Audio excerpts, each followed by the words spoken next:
Abrimos, señoras y señores, la tertulia en este martes 20 de julio del año 2021. Hoy es la mesa de análisis político de este mes, la que se corrió, la que habitualmente va más temprano, pero esta vez vacaciones de invierno mediante, debió buscar una nueva ubicación. Acá estamos, en 20 de julio, saludando entonces a quienes nos acompañan. Fernanda Boidi, buen día. Buenos días, ¿cómo están? Sonaste con ruido a lata, así, con la nariz tapada. A ver, segunda prueba. Vamos, buenos días. Ahora mejoró. Bien.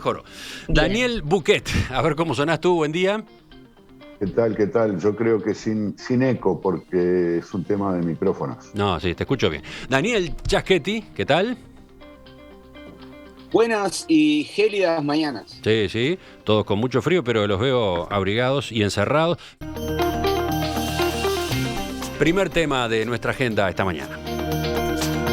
La Corte Electoral comenzó a controlar ayer la autenticidad de las 797.000 firmas presentadas el pasado 8 de julio por la comisión que impulsa un referéndum contra 135 artículos de la Ley de Urgente Consideración. Al mismo tiempo se coteja la validez de cada huella dactilar y si el número de credencial y el nombre y apellido de la persona fueron ingresados correctamente en la papeleta. Este proceso se lleva a cabo bajo control de delegados de todos los partidos políticos. La Corte Electoral tiene 150 días hábiles para verificar si se alcanzó la cantidad mínima exigida por la Constitución para que deba convocarse a la consulta popular, o sea, 25% de los habilitados para sufragar. Ha sido tema en perspectiva en más de un espacio la semana pasada. Hoy quiero conversar con ustedes, estimados politólogos, a propósito del escenario. ¿Cómo cambió el escenario político con la entrega de las firmas que superaron ampliamente el objetivo que se habían trazado el PIT-CNT, el Frente Amplio y la Intersocial? ¿Quién va primero, Chaschetti? Sí, perfectamente puedo hablar primero. Sin duda, esto representa un cambio muy relevante porque el hecho de haberse alcanzado las firmas, supongo que la Corte Electoral va a confirmar esto,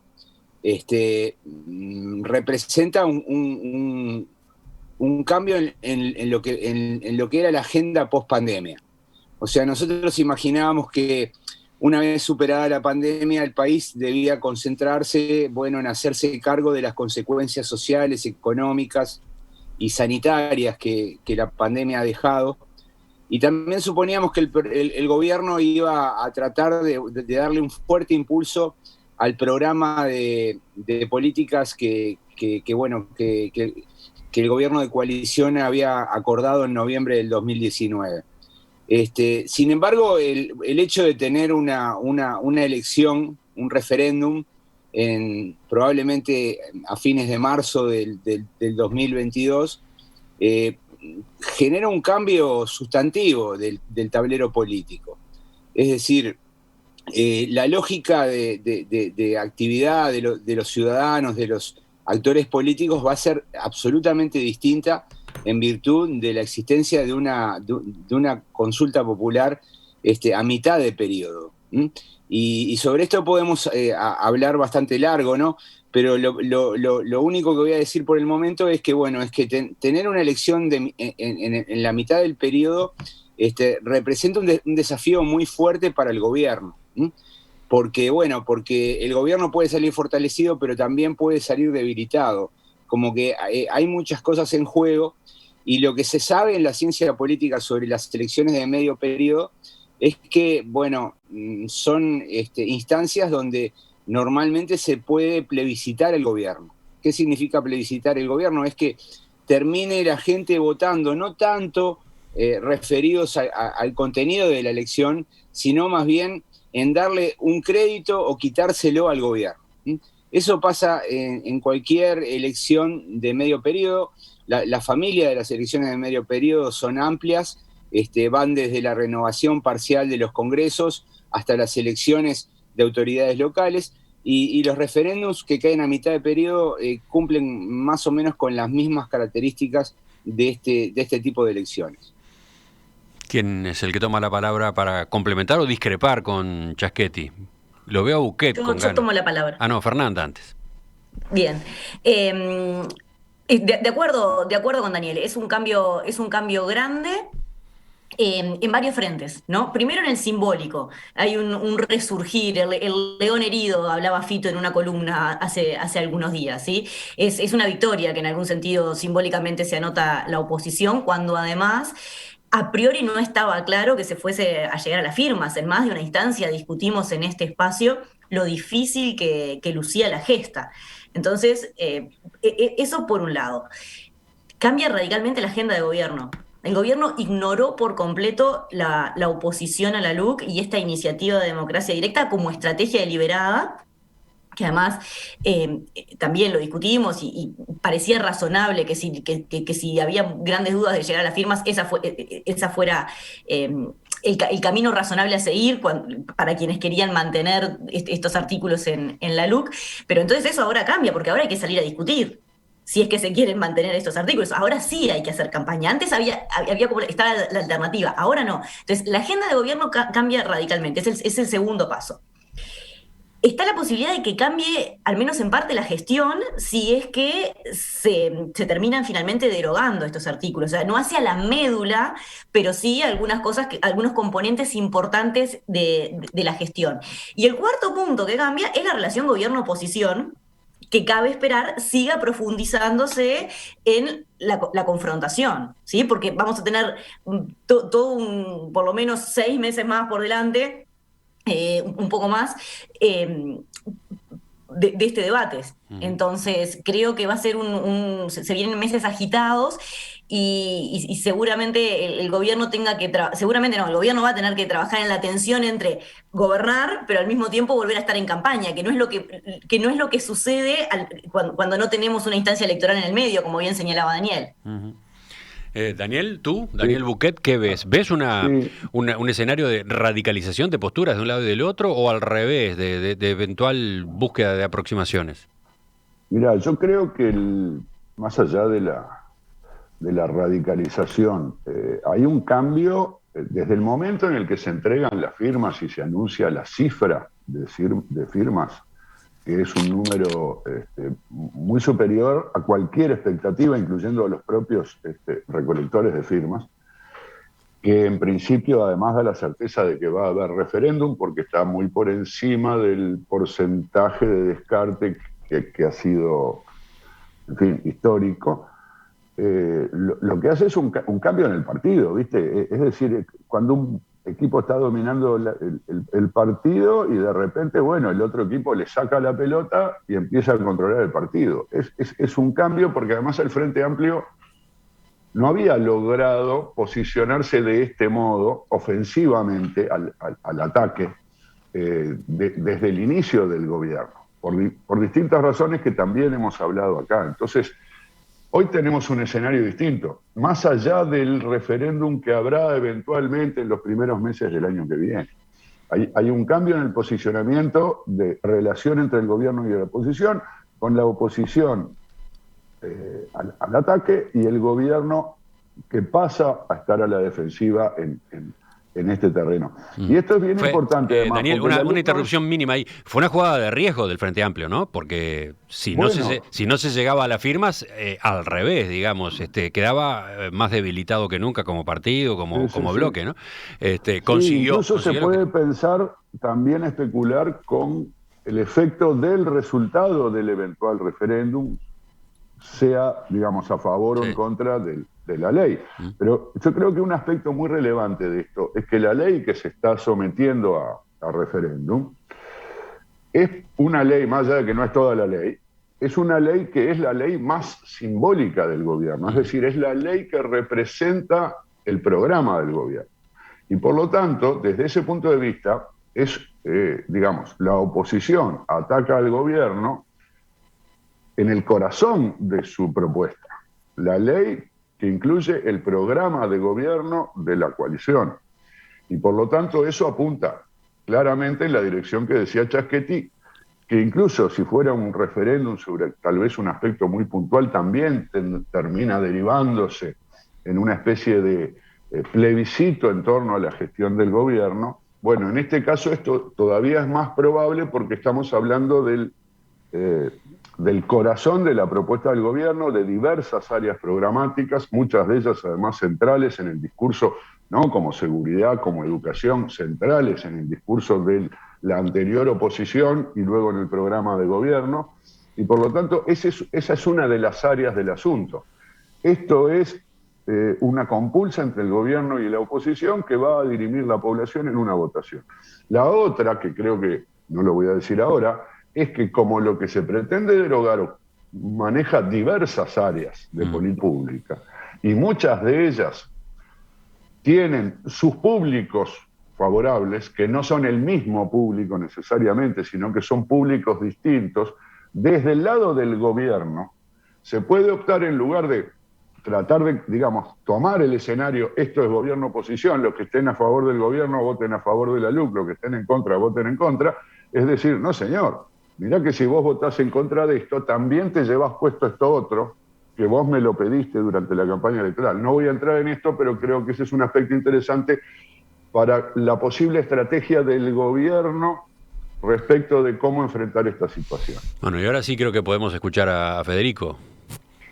Bueno, por supuesto, de acuerdo en lo que manejaban los compañeros, creo que aquí hay un antecedente que difiere de los plebiscitos y los referéndums a los que hemos estado acostumbrados en el último tiempo, que es algo de lo que manejaba Daniel Buquet en el último tramo de su discurso. La idea es que acá hay una serie de artículos, es decir, es que es muy difícil individualizar el tema y entonces es muy difícil evitar que esto se transforme en un plebiscito o en un referéndum sobre la gestión del gobierno, ¿no? Entonces, evitar esa confrontación gobierno-oposición es mucho más difícil, ¿no? En experiencias anteriores que hemos tenido, y así repasando la memoria, tuvimos el referéndum por la ley de caducidad en el año 89, tuvimos el referéndum por las empresas públicas en el 92 y así otras instancias, y si a eso le sumamos además otros mecanismos de consulta popular como el caso del plebiscito, siempre se lleva a la arena de confrontación con el gobierno. El tema acá es que para el gobierno va a ser difícil defender uno por uno ese articulado de 135 incisos que tiene la LUC, y por lo tanto va a tener que elegir.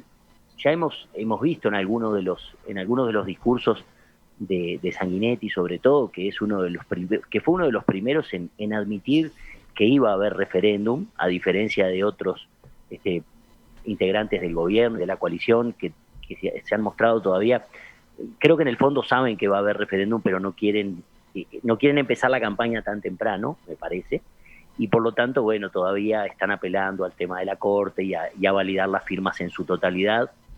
Pareciera todo dar a pensar que por el número de firmas a las que se alcanzó, que de verdad creo que si ahora tenemos que confesarlo todos, me parece que ninguno hubiera esperado un número tan alto de firmas, ¿no? Pensábamos que en todo caso se iban a alcanzar las firmas, quienes lo hubieran pensado, pero ahí, muy cerquita del límite, y se ha superado por casi un 20%. Por lo tanto, estamos ante la certeza prácticamente de que habrá referéndum. Entonces, es difícil acá plantearse a defender 135 artículos que van desde seguridad hasta economía, hasta educación. Entonces, bueno, ¿qué va a terminar haciendo la ciudadanía en este caso? Va a terminar simplificando, va a terminar tomando una serie de atajos cognitivos y va a decir, bueno, si estoy a favor de la gestión del gobierno, voy a votar a favor de la LUC, y si estoy en contra de la gestión del gobierno, voy a votar en contra de la ley de urgente consideración. Y acá va a haber una serie de elementos que van a ser claves en ese proceso, ¿no? Uno es cómo lleva el gobierno la gestión de la pandemia de acá a marzo, y cómo algunos de los artículos de la ley de urgente consideración, en ese funcionamiento del que Gandini hacía alusión en algunos casos, ¿no? De que hace un año que está vigente la LUC y no ha pasado nada. Bueno, en la medida que se empiece a reactivar la economía, en la medida que se empiece a ver más movimiento de personas en la calle, algunos de los artículos de la ley de urgente consideración probablemente pasen a estar en la agenda, ¿no? De discusión, y pasen a tener algunos efectos que aún no han tenido. Pero lo dejamos para una segunda intervención porque me estoy yendo un poquito largo. Yo no estoy tan de acuerdo con que vaya a ser atentos sí o al sí ejemplo de plebiscito. autocontrol de Federico. Ahora sí, Fernando. Sí.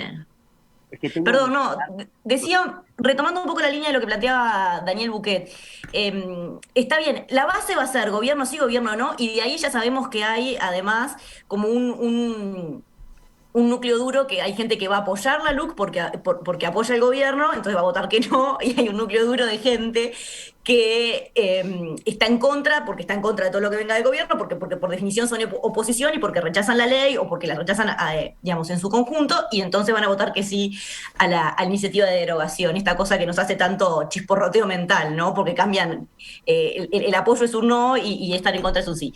Pero ese es el piso. Y tanto gobierno como oposición van a tener que hacer campaña hilando más fino para volcar las mayorías en su favor. Y ahí entra, me parece, a tallar la cuestión temática, que ya se empezó a definir y ya se empezó a vislumbrar. Seguridad va a ser uno de los caballitos de batalla.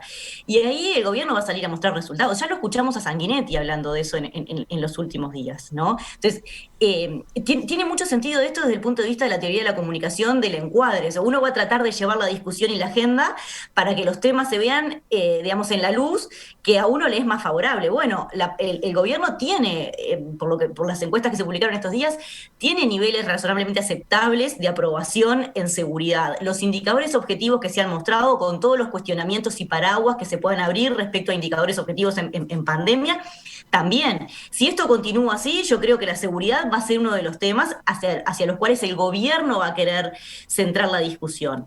¿Qué va a pasar con la educación, donde hay tantos actores en juego y tantos intereses? Bueno, es otro de los temas. Y después las leyes laborales, ¿no? Lo que tiene que ver laborales o lo que tiene que ver con, digamos, con las limitaciones al ejercicio con las garantías al ejercicio del derecho del trabajo y demás, también podría ser objeto de cosas. Entonces yo creo que va a haber como dos niveles de campaña. Uno, gobierno sí, gobierno no, pero otro hilando mucho más finos por los temas. Y ahí creo que cada uno va a tratar de correr la agenda hacia donde crea las preferencias le sean más favorables.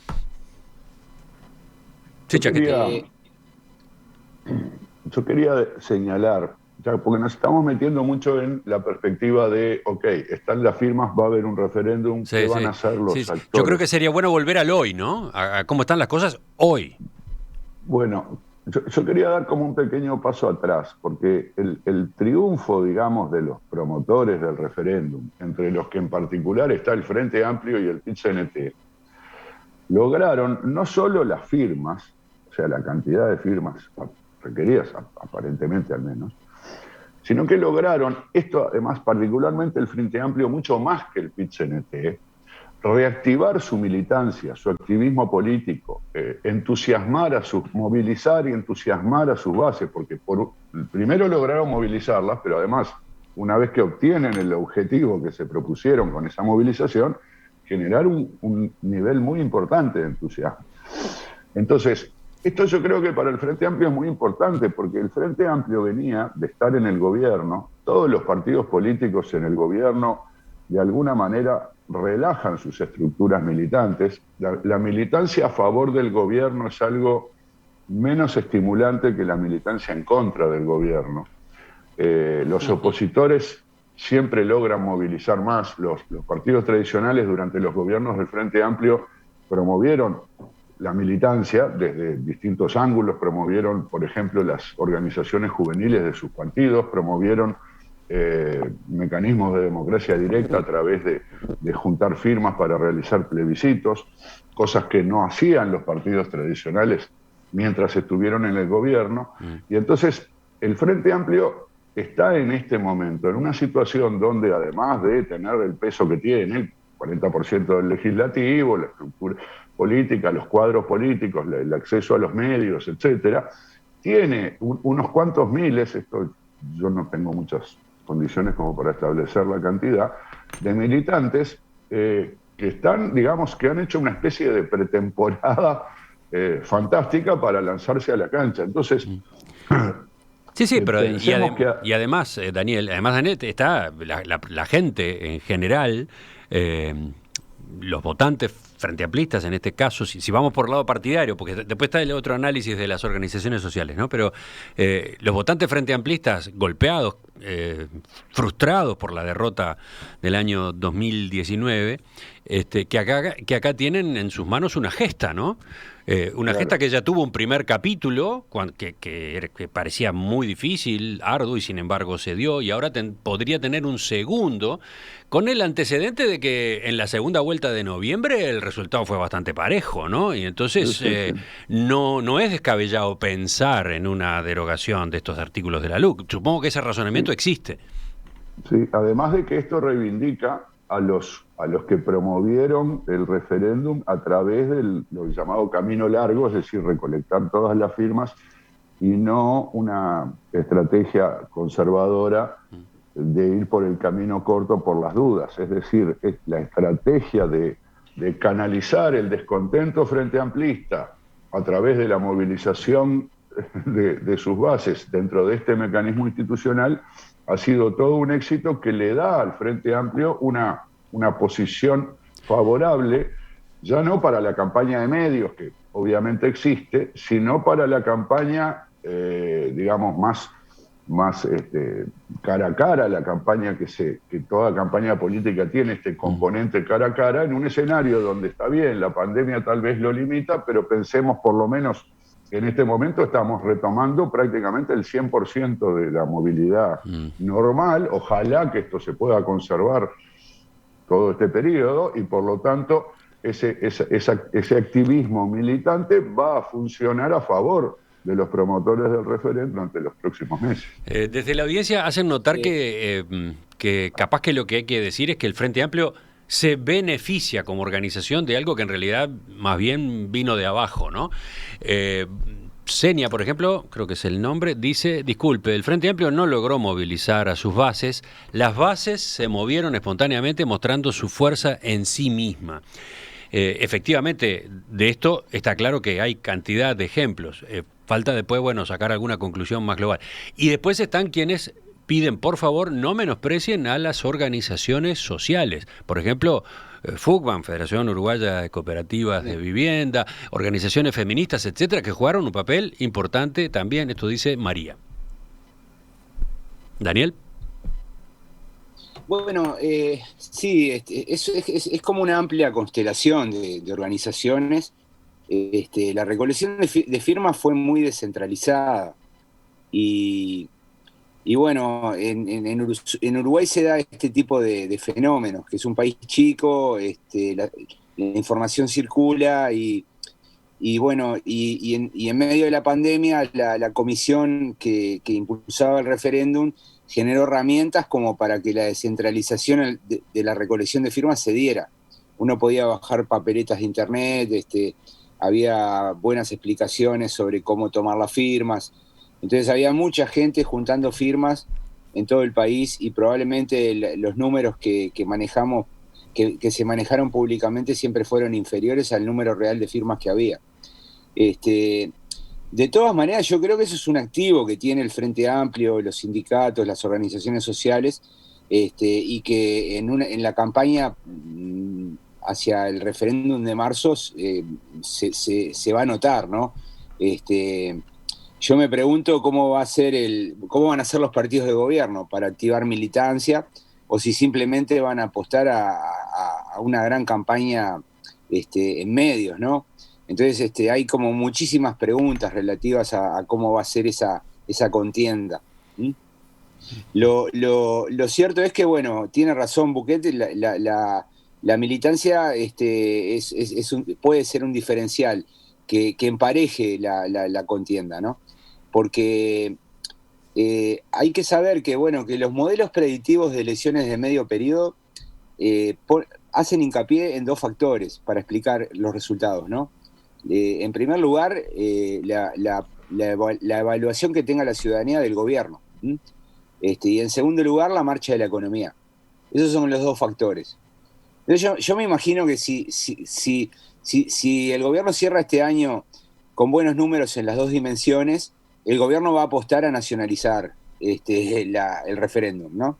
a que sea un plebiscito sobre la gestión del gobierno. Y probablemente los impulsores de la derogación se concentren en los artículos. Y si es al revés, si la evaluación del gobierno cae y la economía está en problemas, me imagino que los que van a querer nacionalizar la contienda van a ser los impulsores de la derogación. Entonces acá hay un juego estratégico de las campañas, va a estar buenísimo, sobre todo para los analistas que nos gusta mirar estas cosas. Pero lo cierto es que, se van a ir dando movimientos de este tipo. Lo cierto es que una pregunta interesante es, ¿va a ser una campaña centralizada de medios de comunicación del gobierno contra una campaña descentralizada de militantes por parte de los opositores? Puede ser un escenario. Y eso abre también muchísimas preguntas. Y para terminar, Federico.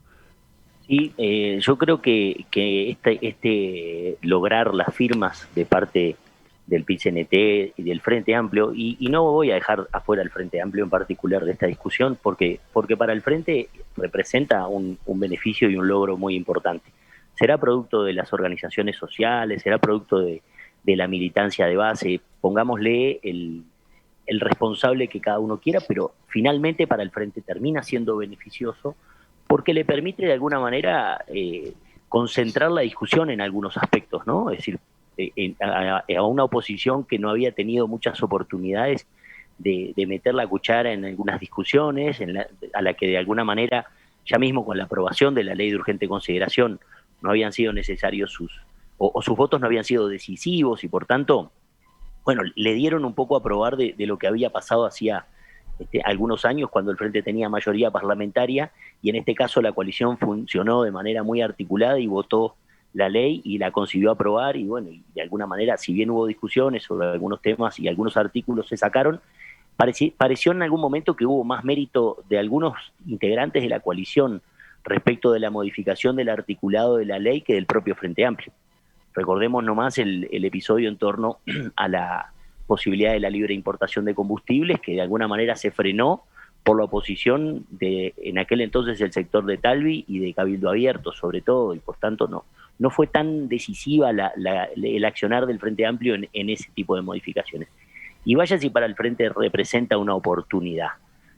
Lo voy a personalizar, pero no tiene nada que ver con el protagonista que voy a destacar, pero, por ejemplo, Rafael Michelini había sufrido una derrota electoral muy fuerte, muy importante, había de alguna manera desaparecido de la escena pública por no tener representación en el Parlamento, y fue uno de los protagonistas, digamos, de los impulsores, porque estuvo de alguna forma representando al Frente Amplio en lo que hacía la recolección de las firmas para la ley de urgente consideración.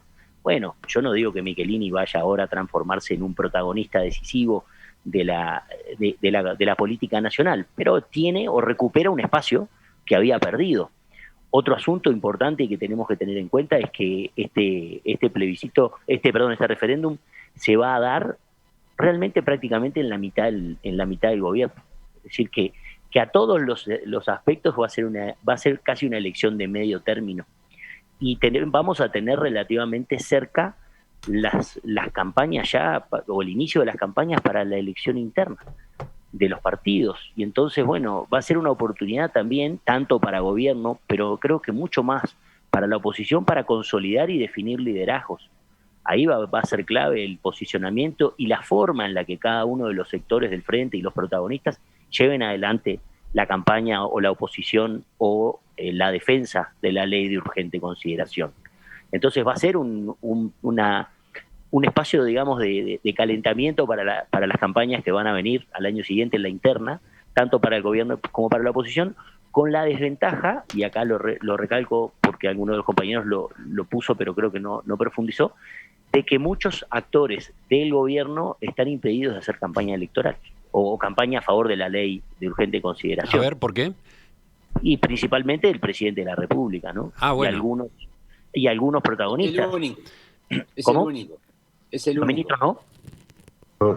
Los directores de los entes directores autónomos. De las empresas, de los entes autónomos, perdón, sí. Bueno, ahí, digamos, tal vez... Yo creo que Robert Silva, por ejemplo, no puede. No puede, pero la educación es un tema importante en ese aspecto, ¿no? Digamos, algunos van a estar... Y los directores de ANCAP tampoco, digamos, algunos protagonistas que tal vez no sean las figuras de primera línea, pero digamos que el Frente tiene las manos libres en ese sentido para incorporar actores a esa discusión. Hay muchos que ya vienen en modo, digamos, pre-campaña o modo distribución de liderazgos, que creo que van a tener una oportunidad interesante en esta instancia, ¿no? Me refiero a Óscar Andrade, me refiero a Mario Vergara, me refiero a las figuras a Orsi, que vienen pidiendo pista para tomar el liderazgo del Frente. Y una más antes, a la interna del Frente Amplio.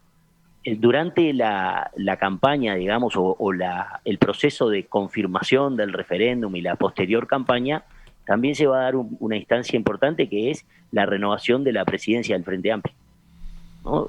A Miranda se le termina el periodo al frente de la conducción, y van a tener que también definir quién va a ser el líder del Frente Amplio para los próximos años, que va a coincidir justamente esa definición con este periodo, que también será importante, me parece. Dos de los mensajes. Está muy bien ese comentario, porque eso favorece digamos, pese al Frente Amplio, que venía súper complicado en la interna, con roces, con cosas, que la autocrítica, que Martínez, que no sé qué, ir a ese proceso interno de renovación de autoridades con las firmas conseguidas y el entusiasmo favorece mucho al Frente Amplio, que hoy por hoy es el gran ganador de este momento. No quiere decir que va a ganar, va a terminar ganando, pero hoy por hoy es el gran ganador.